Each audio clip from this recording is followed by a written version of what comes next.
Shri Bhagwati classes प्रस्तुत स्वाध्याय उद्यान इस कार्यक्रम में आज रहस्य वर्ग का वर्ग बुक है जो श्रवंती मैम ले रहे हैं। तो वेलकम टू मैम।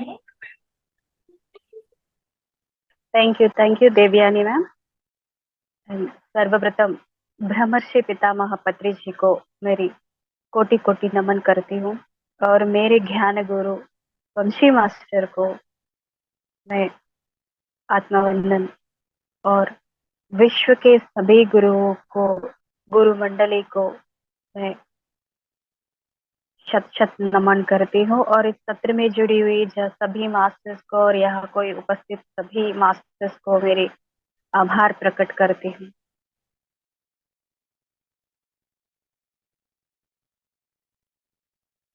तो मास्टर्स, आज हम अरिषड वर्ग में जो पिछले क्लास में हम अरिषड वर्गों में काम, क्रोध, लोभ, इन तीनों के बारे में हम ज्ञान लिए थे। और आज हम इनमें अरिषड वर्ग में फोर्थ वन है मोह। मोह के बारे में हम जानेंगे और उससे हम ध्यान लेंगे। अरिषड वर्ग में ये फोर्थ वन है। इसका कारण लोभी तत्व है। इसका कारण भी लोभी तत्व है। जब लोभ बढ़ता जाता है तो उसकी वजह से हमें अपने अंदर मोह पैदा होता है। ये मोह अधिक होने से, यानी मोह को अपने पास, फॉर एग्जाम्पल अपने पास पैसे है तो हम थोड़ा बहुत कमा लिया है, उससे और 10 गुना करने के लिए हमारे अंदर एक इच्छा होता है। उस इच्छा दिन ब दिन बढ़ते बढ़ते बढ़ते उसके डिग्री और बढ़ जाते हैं। इसकी वजह से हमारे अंदर एक मोह पैदा होता है। उस मोह की वजह से हम अपनी स्थिति को और नीचे गिर जाते हैं और नीचे चले जाते हैं अपनी स्थिति से। और इस मोह की वजह से, यानी आपके पास जो भी है उसको 10 गुना करने के लिए उसके पीछे भागते रहते हैं। इसकी वजह से अपनी खूबसूरती जिंदगी को हम मिस करते हैं। और वो अपने जीवन में बीते हुई जो अद्भुत क्षण होते हैं, सुनहरे पल होते हैं, सबके साथ अमूल्य क्षण होते हैं, उन सभी को वो खो देता है। और आते जाते जाते वो खुद को खो जाता है। क्योंकि हम यहाँ इस फिजिकल बॉडी को हम एस्ट्रल वर्ल्ड से यहाँ लाने के लिए बहुत मुश्किल होता है।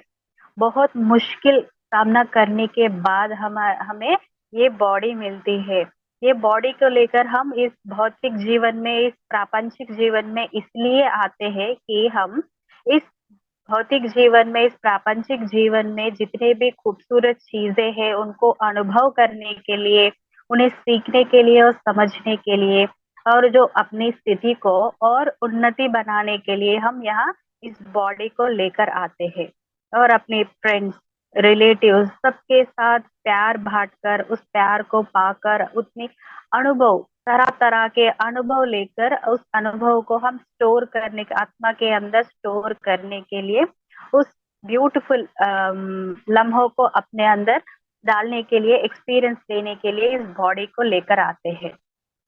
लेकिन आज हम क्या कर रहे हैं उस बॉडी के साथ?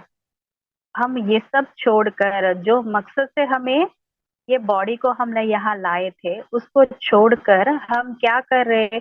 पैसों के पीछे जा रही है। और उसको अगर पैसा मिल भी गया और उससे 10 गुना करने के लिए, हमारे पास 1,000 है तो लाख करने के लिए है, लाखों पैसा हो तो करोड़ करने के लिए, इसी बात को लेकर हम उसके पीछे भागता रहता हूँ। तो इसकी वजह से हमारे जो बॉडी है उसको हम वेस्ट कर रहे हैं। ये हमारे लिए बॉडी मिलना बहुत मुश्किल है, हम इसको भूल जा रही है। यानी हमें इसके बारे में ये बुक के द्वारा वंशी मास्टर हमें ये बता रही कि जो मकसद से हम इस बॉडी को लेकर यहाँ आए हैं उस पे ध्यान रखना है। इस प्रापंचिक जीवन में जो अशाश्वत है उसके पीछे भागने से कोई फायदा नहीं है। और इसके वजह से हमारे अंदर मोह होता है। उस मोह की वजह से हम इस सब अपने आप को खो देते हैं। और बिल्कुल उसी के तरह एक बूढ़ा था, उसके पास बहुत पैसे हैं, उन्होंने बहुत पैसे कमाया है, उसके पास एक बड़ा सा बिल्डिंग है, कार्स है, एंड उसके पास बड़ा सा एक कपड़ों की दुकान है, और उनके 3 बेटे भी है। तो वो इतना बहुत कुछ कमाया है। वो ज्यादा बूढ़ा होने की वजह से उसका अंतिम घड़ी आ गया है, वो मृत्यु होने वाली है उसकी। तो वो पलंग पे लेटे हुए हैं। तो वो लोग ने सोचा है कि वो आखिरी 3 3 मिनट में वो मर जाने वाले हैं। उस टाइम पे उस वृद्ध यानी उस बूढ़ा को लेकर लेकर बाहर आकर उसको बाहर एक चटाई डालकर उस पे डाला है उसको।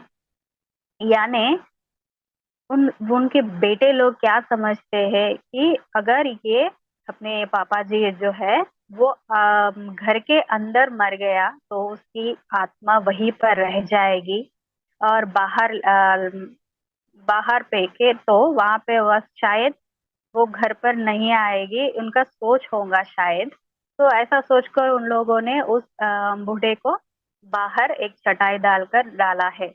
और उसको सबको सब उनके देखने के लिए आ रहे थे। तो उस बूढ़े ने आखिरी अंतिम क्षण में उन 3 बेटों को बुलाकर पूछा है, एक एक करके सबको बुला रहे थे। पहले बड़ा बेटा को बुलाया है, फिर दूसरा बेटा को बुलाया है, तीसरा। इन तीन लोग उसके पास आकर बैठकर और पूछने लगे कि पापा जी हम तीनों की तीनों आपके साथ है। तो वो बूढ़े ने कहा है कि नालायक कहेंगे, तुम तीनों की तीनों यहीं पर है तो दुकान कौन चला रहा है? इतना भी तुम्हें बुद्धि नहीं है क्या? तुम जाओ, तुम लोग यही ऐसा करोगे तो नुकसान हो जाएगा दुकान का। ऐसा बोला है। अंतिम क्षण में मरने से 3 मिनट पहले भी उनके अंदर वो मोह था। उसके वो बूढ़े के अंदर एक मोह था। उसकी वजह से वो बूढ़ा ने अंतिम क्षण में भी उस दुर्भाग्य भर स्थिति से उसकी मौत हुई है। देखिए, उसको उन्होंने जितना लाइफ उन्होंने लीड किया है, जब से उन्होंने पैदा हुआ है तब से लेके अंतिम क्षण तक उसके अंदर पैसों के लालच और उसको ज्यादा करने का, 10 गुना करने का, और पोता पोती के लिए भी कमाई करने का यही इच्छा से मर गया है। क्या जिया है उन्होंने? क्या अनुभव लिया है? अपनी जिंदगी उन कब जिया है? उसके लिए, उन खुद के लिए कुछ किया है क्या? अगर अगर किया है तो क्या उनको वो मरने से 3 मिनट पहले उनकी जब बेटे लोग ने उनको कमरे से लाकर बाहर लेटा दिया है ना? तो देखिए, इतना कुछ करने के बाद भी उसको बाहर ही लेटा लेटा दिया है। यानी इतना कुछ करने के बाद भी हम दिन दिन में उठने के बाद जब तक सो जाते हैं तब से पूरे दिन में पैसों के पीछे भागते रहे तो हम एक न एक दिन हम भी मर जाने वाले हैं। तो हम इन सब चीजों को हमारे साथ ले जाने वाले हैं क्या?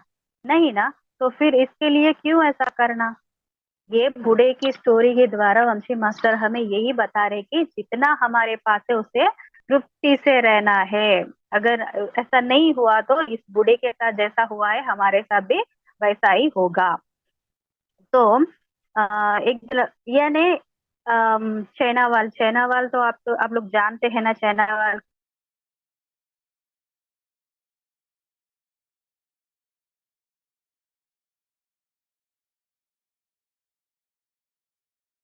सुने होंगे ना आपने? चाइना वाल बड़े बड़े इमारतें और वहाँ के बिल्डिंग, ये सब उस काल में यानी चाइना वाल जब बना है उस काल में वहाँ के लोग वहाँ उस निर्माण करने के लिए वहाँ के कूली लोग को स्लेव स्लेव कहते उसको, उस स्लेव्स को वहाँ लाकर वो उनसे काम करवाते हैं। जैसा मार पीट कर, बहुत मार पीट कर उनके साथ ये काम करवाते थे। जब ये चाइना वाल बनाया है उसके लिए बहुत कूलियों की जरूरत होती है ना वहाँ की। तो उसको बहुत मार पीट कर उनके साथ जबरदस्ती करके उनसे मार मार के वो काम करवाते थे। वो भाई वो डरी हुई वो स्लेव्स को पूरा वो मार रहे ना उसको बहुत, इसलिए वो काम करने के लिए वो सिद्ध हो गए हैं, तैयार थे क्योंकि वो बहुत मार मार रहे थे ना, वो मार से बचने के लिए वो लोग काम करते थे वहां पर। लेकिन आज सॉफ्टवेयर कंपनीज और बड़ा बड़ा कंपनीज में काम करने वाले,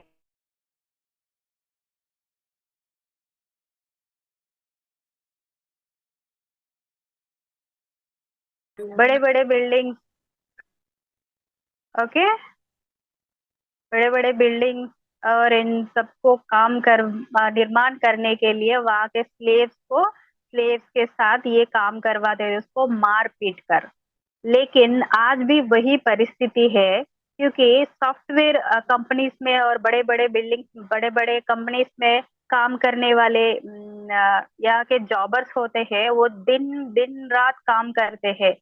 इसलिए उसको बहुत पैसों मुंह पे मार कर, उसकी पैसों की लालच से ये लोग गधे की तरह काम कर रहे हैं। क्या फर्क है दोनों के अंदर? उस दिन मार पीट कर काम करवाते थे, मार पीट कर उस वो डर के मारे काम करते थे। लेकिन ये क्या है, ये पैसों की लालच के लिए आप काम करवा रहे, वो भी स्लेव्स है। और ये सॉफ्टवेयर और बड़े बड़े कंपनीज में पैसों के लिए, ज्यादा पैकेज के लिए जो काम कर रहे हैं, वो भी स्लेव्स है ना। वो इतना कमाता है, बहुत कमाता है, लेकिन उसको डिस्पेन आता है, तबीयत खराब हो जाता है, उस फैमिली को मिस हो जाता है। सुबह से लेके शाम तक वो कंप्यूटर के साथ ही रहता है, उसकी फैमिली से कब मिलता है, कब बात करता है, उसको पता भी नहीं है। उसके अंदर उसको क्या, पैसा तो है मगर उसकी खुशी कहाँ है उसमें? वो भी आजकल स्लेव की तरह ही काम कर रहा है। इसलिए फ्रेंड्स, हम जितना हमें जरूरत है उनसे वो कमाए, और उसको जितना हम कमाए हैं उतने में हम खुशी से रहना है और तृप्ति से रहना है। अगर उसको और बढ़ाना है, ऐसा करने से हमारे अंदर मोह आ जाता है। ये मोह की वजह से हम कभी आगे नहीं बढ़ पाएंगे, और अपनी स्थिति आगे नहीं बढ़ेगा। हम तो बढ़ेंगे, भौतिक जिंदगी में पैसे कमाएंगे, लेकिन उनसे हमें क्या फायदा जब हम आपकी टाइम आ जाएगा तो हम चले जाएंगे, तब वहाँ ये काउंट ही नहीं है इसका। तो हम क्या करेंगे? खुशी से रहना है, अनुभव लेना है, बस यही बात वंशी मास्टर यहाँ एक्सप्लेन किया है। तो दूसरा आता है मद। मद यानी ये जो मद यानी अहंकार। ये बहुत खतरनाक चीज होता है। इनमें से सबसे खतरनाक है ये मद यानी अहंकार। अहंकार जब हमें 1 लाख रुपए कमाया है, और उसको मोह की वजह से एक न एक दिन वो कमाता है। वो जब जब कमाता है, वो कमाने की वजह से हमारे अंदर एक गर्व आ जाता है, एक अहंकार आ जाता है। इसकी वजह से वो सोचने लगता है कि मेरे पास बहुत पैसा है, यानी मैं बहुत शक्तिशाली हूँ। ऐसा सोचता है, सब मैंने किया है, मेरे वजह से ये पूरा चल रहा है, ये मैंने ही किया है। तो पूरा उनका बढ़ावा देता है, खुद को बढ़ावा देता है, और दूसरों को जिनके पास पैसा ज्यादा नहीं होता है, तो उसको उनके उनके नीचा देखने लगते हैं और उनको इंसल्ट करते हैं और उसको डिग्रेड करते हैं। उसकी बिहेवियर में बहुत चेंजेस आ जाता है। ये चेंजेस की वजह से वो अपनी फैमिली, रिलेटिव्स और फ्रेंड्स और सबको खो देता है, और रिलेशनशिप भी वो बेकार हो जाता है, और सबसे अलग हो जाता है, और खुद एक दिन खुद को भी खो देता है। और ये अहंकार का कारण, जब हम हमारे पास ये अहंकार आता है, तो हम किसी को रेस्पेक्ट नहीं करते हैं। हम चेक करना चाहिए कि हम एक बार देखते रहे ना कि हम जब हमारे अंदर एक अहंकार आता है तो दूसरों की बात नहीं सुनते हैं, या फिर किसी और के, हम मास्टर के, हम अब इस फील्ड में है, तो किसी मास्टर क्लास ले रहे तो इसका क्या सुनना है और उनका क्या सुनना है, मेरे से उनसे क्या है, वो मेरे से छोटा है, ऐसा हम सोचने लगते हैं। वही हमें पहचानना चाहिए कि हमारे अंदर वो मद आ चुका है, उसको काटना चाहिए। ऐसा सोचना है, बिल्कुल उसी की तरह कि बहुत ज्ञानी ज्ञानी जो है शंकराचार्य, उसके साथ भी हुआ है मास्टर्स। हम कितना है उनके सामने, हर एक गिर जाता है स्थिति में। लेकिन उसको पकड़ना चाहिए। एक दिन शंकराचार्य ने उस रास्ते पे जा रहा है, लेकिन उनके सामने से एक चांडाल अपने कुत्ते को पकड़कर उनके सामने आ गया है।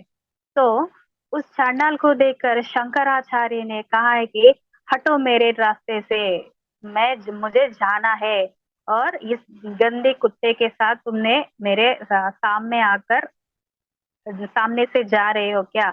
हटो हटो बोला है। लेकिन उस चांडाल ने कहा है कि आप परमेश्वर को ढूंढने जा रहे हो ना, फिर मेरे अंदर की परमात्मा आपको दिख नहीं रहा क्या? मेरे अंदर जो परमात्मा है वो आपको नजर नहीं आया है क्या? ऐसा प्रश्न किया है उस चांडाल ने।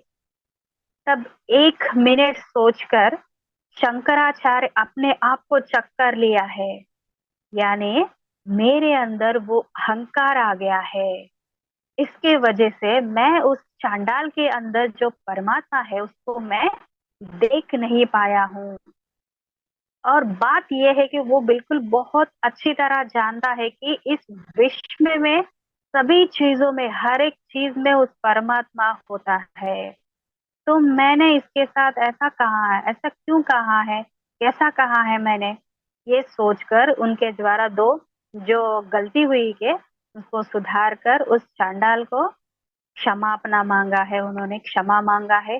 तो उसी तरह मास्टर्स सबके साथ होता है, जितना भी ऊंचा स्थिति में हो या नीचा स्थिति में हो, सबके साथ ये होता है। अरिषड वर्ग को हर एक मिनट हम चेक करते रहना है, डे बाय डे। आज हमारी स्थिति अच्छी है, सबको रेस्पेक्ट कर रहे, लेकिन कल का क्या पता, हमें नहीं पता। लेकिन हर एक मिनट हम उसको गौर से देखना है और उसको ध्यान में रखना है, और हमारे सेल्फ चेकिंग हमेशा करते रहना है। और ये मास्टर लास्ट है, इस मास्टर के बारे में हम डिस्कस करेंगे। मास्टर ज्ञान है जलन, असूया यानी जलसी। ये जलन भी बहुत खतरनाक होता है मास्टर्स, क्योंकि जब हम पैसे कमाते हैं, तो जब हम पैसे कमाते हैं तो हमारे पास कुछ होते हैं। फॉर एग्जाम्पल हम लखपति है, तो हमारे सामने करोड़पति आ गए समझो। उसको देखने के बाद हमारे अंदर एक जेलसी आ जाता है। उस जेलसी हमारे साथ क्या कर देता है कि वो जो करोड़पति है उसको देखकर हम अंदर जलसी फॉर्म हो जाता है ना, तो उसकी वजह से हम क्या बोलते हैं, उनके पास करोड़ है, यानी जो उन्होंने जो कमाया है वो गलती तरीके से गलत काम करके ये सब कमाया है। अच्छे काम करने से इतना पैसा नहीं मिलता है, लेकिन थोड़ा खराब काम करने से या सोशल सोशल एलिमेंट के लिए जो नुकसान पहुंचाता है, और जो अपनी समाज के लिए अच्छा नहीं है, जो बुरे काम करने की वजह से उनको इतना पैसा आ गया है, वो करोड़पति बन गया है, उसको ब्लेम करने लगते हैं हम। जो हमारे पास है उसके बारे में हम कुछ नहीं बोलते, लेकिन हमारे से ज्यादा ज्यादा पैसे वाले जब हमारे सामने आ जाते हैं तो हम उन्हें दोष देने लगते हैं, और उसके बारे में और उसकी आमदनी के बारे में हम अनाप शनाप बोलने लगते हैं, क्योंकि हमारे अंदर जलसी आ गया ना। उस जलसी की वजह से हम ऐसा बोलने लगते हैं। बिल्कुल उसी की तरह एक दिन जब सीता अपहरण हुआ है, जब सीता अपहरण हुआ है तो तब हम जानते हैं ना, श्री रामचंद्र और हनुमान जी, सुग्रीव, इन सब मिलकर उनके साथ वाली के साथ ये सब हुआ था ना। वो अलग स्टोरी है, मैं फिर बता दूँ। तो उसमें क्या होता है कि मैं शॉर्टकट में बताती हूँ, एक समरी की जैसा। सीतापहरण के टाइम पे सुग्रीव सुग्रीव के बड़े भाई होते हैं वाली, और वाली के साथ इनका झगड़ा होता है उस दोनों के भाइयों के बीच। और सुग्रीव सीधा श्री रामचंद्र जी के पास आकर उनके हेल्प मांगते हैं कि उनके राज्य, उनके भाई को हरा कर, युद्ध करके उनको हरा कर अपनी राज्य को हमें दे दीजिए। उन्होंने ऐसा पूछता है रामचंद्र से, क्योंकि सुग्रीव के पास उतना देर नहीं है ना, तो राम जी श्री रामचंद्र के हेल्प मांगते हैं। तो तब उन्होंने उनके साथ उसको हेल्प करता है।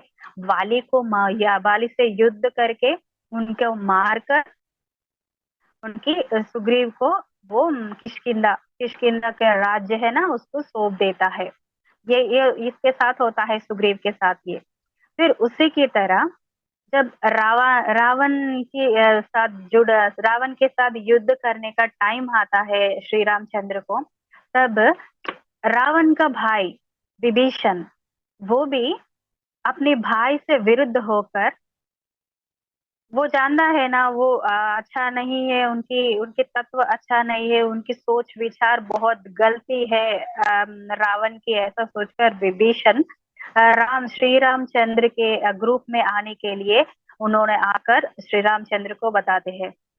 तब श्री रामचंद्र उनसे पूछते हैं अपने लोगों से, यानी सुग्रीव, हनुमान और लक्ष्मण, इन तीनों को पूछते हैं कि विभीषण को हम अपने ग्रुप में लाएंगे या फिर नहीं, उनकी सलाह पूछते हैं। तो हनुमान और लक्ष्मण जी इन इन दोनों ने सहमत होते हैं उसे, ठीक है वो उनको अपनी टीम में लाइए, हमें कोई इनकार नहीं है। लेकिन एक सुग्रीव है विभीषण को इनकार करता है और उन अपनी टीम में आने के लिए मना करता है। तब श्री राम और हनुमान जी सुग्रीव को देखकर हंसने लगते हैं। वो पूछते हैं कि सुग्रीव पूछते हैं कि क्यों आप लोग हंस रहे हैं मेरे मेरे ऊपर।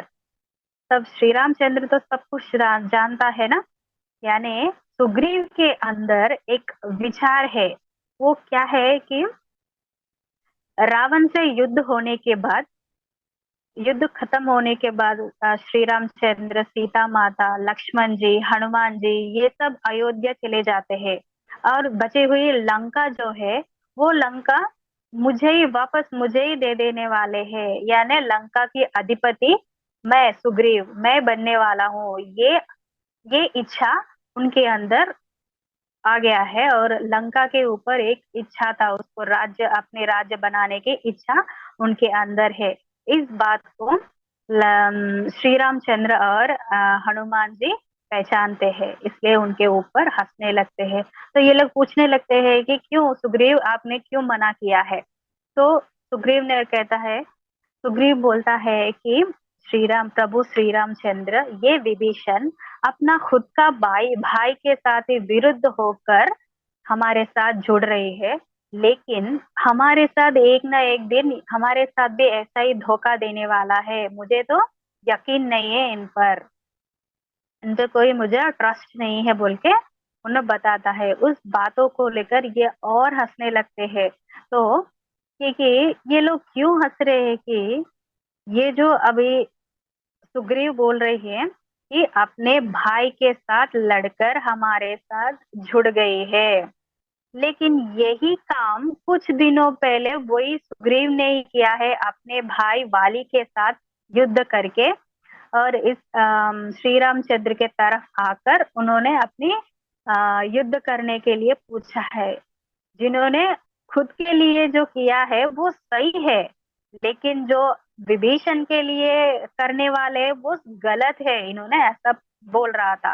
तो यानी देखिए फ्रेंड्स, जो इनके लिए अब ये रावण के राज्य जो है वो रावण लंका, उस लंका के डिसाइड कर लिया है कि ये लंका तो मेरे ही होने वाला है, लेकिन मेरे डिसाइड हो गया है। लेकिन बीच में विभीषण आ गया है अचानक, और विभीषण को देखकर वो जलसी हो गया, उनके ऊपर जलन आ गया है। वो जलन की वजह से ही वो सोच रहे कि ये विभीषण की वजह से ये लंका मेरे हाथ से छूट जाएगी और छूट जाएगी, इसलिए मैं इसको आने नहीं दूंगी, जलन की वजह से ही। और उसको ब्लेम करने लगा है विभीषण को।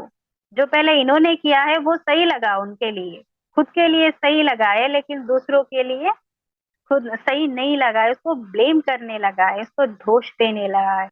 बिल्कुल हम भी उसी तरह करते हैं मास्टर्स, को हम चेक करना चाहिए।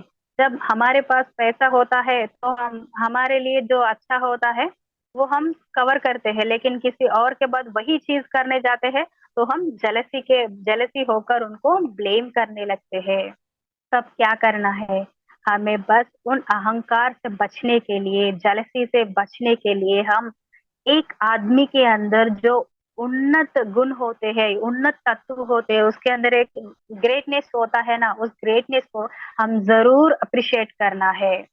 ऐसा ब्लेम नहीं करना है, हम अप्रिशिएट करना है उसको, ताली बजाने कि आपने बहुत अच्छा किया है, बहुत अच्छा काम किया है आपने, ऐसा बहुत अप्रिशिएट करते जाना है। हम ऐसा करते करते दूसरों को अप्रिशिएट करने की वजह से हमारे अंदर वो अहंकार जो है वो नहीं बढ़ता है। उसको हम अप्रिशिएशन से उनको उनको बढ़ावा देने की, उनके अंदर की जो उत्तम गुण होता है उसको बताने से हमारे अंदर वो जलसी कम हो जाता है, उससे हम बचते जाते हैं। और दूसरा जो है, ये साधारण मानव के साथ ही नहीं बल्कि बड़े बड़े महर्षियों के साथ भी होता है।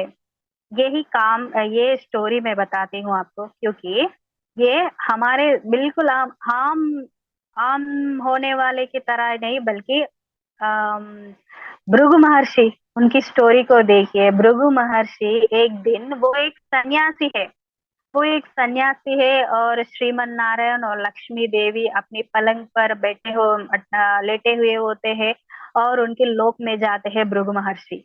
उस भृगु को देखकर उनको भृगु को देखकर नहीं देखते वो लोग, वो अपने बातों में और सृष्टि के बारे में वो डिस्कस कर रहे होते हैं वो दोनों।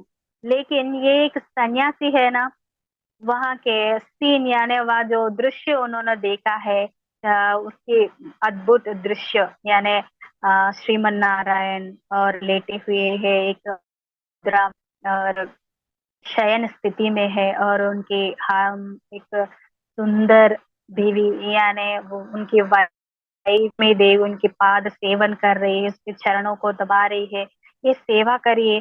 इस सब चीजों को देखकर, इस ब्यूटीफुल सीन को देखकर भृगु महर्षि के अंदर एक जलन आ गया है, क्योंकि उसके पास न बीवी है, न से कोई सेवा करता है, न उनकी इतना खूबसूरत भरी जिंदगी है। ये सब क्योंकि एक सन्यासी है ना, ये सीधा नहीं, इसका इसके अंदर ये जलन आ गया, इस दृश्य देखकर जलन आ गया बोल के वो सीधा नहीं बता सकते हैं ना, इसलिए वो जलन की वजह से उनकी बातों को ऐसा भया कर रहे हैं कि सीधा चलकर आकर उन्होंने श्रीमन नारायण की छाती पर लात मारा है। तो उसको देखकर श्रीमन नारायण सहन से होकर क्रोधित नहीं हुआ है, सहन से उसको लाकर भृगु महर्षि को बिठाया है और उसको उसकी चरण पकड़कर बोलने लगा है, मुस्कुराते हुए, एक सुंदर से तरीके से मुस्कुराते हुए उन्होंने कहा है कि महर्षि आपको कुछ चोट तो नहीं लगा है क्या, ऐसा पूछकर उन्होंने उसकी व्यक्तित्व, उनकी स्थिति को बता रही है। श्रीमन नारायण की स्थिति देखिए, उनको लात मारा है फिर भी उन्होंने आकर उसकी चरणों को पकड़ उन्हें उपचार करने लगा और पूछने लगा है कि आपको कुछ हानि हुआ है क्या मेरी वजह से। लेकिन ये सब देखकर उस भृगु महर्षि के अंदर जो जलन है, उसके अंदर जिसके बाद श्रीमन नारायण के पास जो चीजें हैं, जो ब्यूटीफुल लाइफ है, वो भृगु महर्षि के साथ नहीं है, उनकी लाइफ में नहीं है। इसकी वजह से वो जलन होकर उन्होंने ऐसा कहा कि वो मैं आते हुए आप लोग ने नहीं देखा है, मुझ पर आपने दृष्टि नहीं डाला है, आपकी मन मर्जी में आप एंजॉय कर रहे हैं, मुझे नहीं देखा है, ये आप लोगों ने मुझे अपमान किया है। ऐसा बोलकर उनकी जलसी को वो बाहर रखा है। तो इसके बाद जो ये तिलात मारने के बाद आफ्टर दैट श्रीमन नारायण उसके साथ जो भी उपचार किया है, उसके पैर दबाकर ये सब करने के बाद उनके भृगु महर्षि के अंदर जो अहंकार है वो पूरा निकल काट दिया है। किस तरह के वो शर्मिंदा होने लगा है कि मेरा स्थिति कितना नीचा है, मैंने इस ब्रह्मांडों को चलाने वाला इस श्रीमन नारायण के साथ मैंने ऐसा बर्ताव किया है। मैं कौन सी महर्षि हूँ, मैंने क्या किया है, क्या जीता है मैंने इस अरिषद वर्गों को, और इस मत्सर की वजह से मैंने ऐसा बर्ताव किया है। मैं वाणी बोलकर बहुत शर्मिंदा हो जाते हैं और उसे क्षमापना मांगते हैं, और श्रीमन नारायण की चरण पकड़ कर उन्हें क्षमा मांगने लगते हैं। यानी श्रीमन नारायण वहां लात मारने के बाद उन पर गुस्सा नहीं निकाला है, वो प्यार के साथ उन भृगु महर्षि को, ये उनके अहंकार को काट दिया है। बिल्कुल उसी तरह फ्रेंड्स, हम भी, हमारे साथ जो भी अहंकार अहंकार से बिहेव करता है, वो सब बर्ताव करता है, तो हम भी उसके साथ मुंह नहीं लगना है। बस हमें, हमारे पास प्रेम के हथियार होना है। उस प्रेम के हथियार से हम युद्ध करेंगे उस पर, और तभी उसकी अहंकार कट जाएगा। इस तरह वंशी मास्टर ने यहाँ एक्सप्लेन किया है उसको। हम उस प्यार के हथियार से उनको हम खत्म करना करना चाहिए, उस असूया को। तो ये रहा मास्टर मास्टर का हम लोग अरिषड वर्ग में काम क्रोध लोभ मोह मद मत्सर, ये 6 चीजों के बारे में ज्ञान लिया है, और उसके बारे में उसको कैसे बैलेंस में रखना है, ये सब हमने डिस्कस किया है। और इसके बाद हम, कुछ लोगों ने वंशी मास्टर से कुछ प्रश्न पूछा है, और उनमें से एक अद्भुत रूप से वंशी मास्टर ने उत्तर दिया है, उसको हम नेक्स्ट सेशन में डिस्कस करेंगे मास्टर। आज हम ध्यान करते हैं थोड़ी देर।